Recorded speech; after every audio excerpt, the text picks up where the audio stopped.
Så er der kaffe, Christian. Det lyder godt. Lad os have det.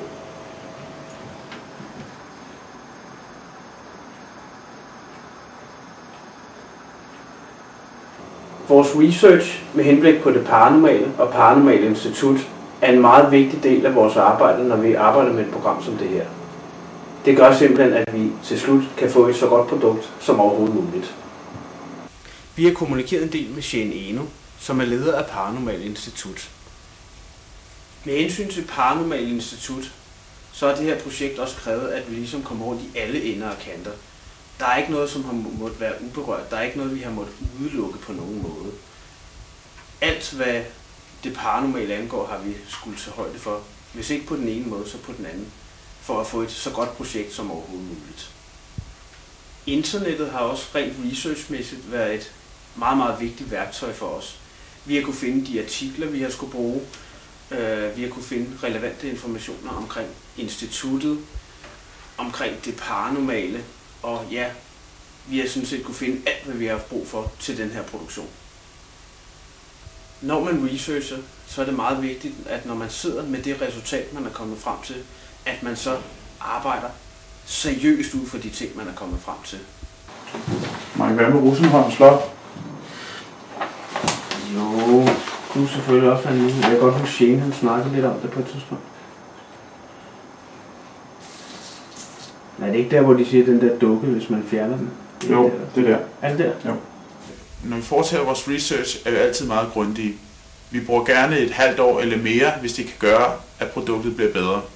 Vi er også til at samarbejde med vores partnere, i det her tilfælde Paranormal Institut, og i sidste ende resulterer det i et godt og tilfredsstillende produkt. Når vi har lavet en produktion, laver vi det, der hedder en produktionsrapport. Dem arkiverer vi, og under selve optagelserne skal man have øjnene med sig. Man skal have falkeblik, og sanserne skal sidde i fingerspidserne.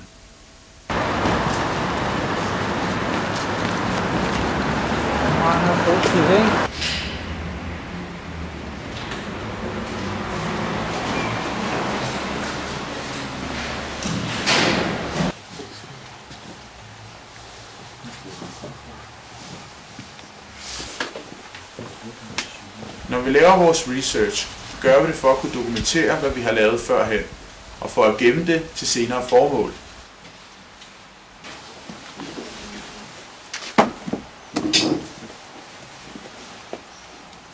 I begyndelsen, da vi sådan lige havde skabt kontakt til Shane Eno og instituttet, kunne vi godt mærke, at de var en del skeptiske.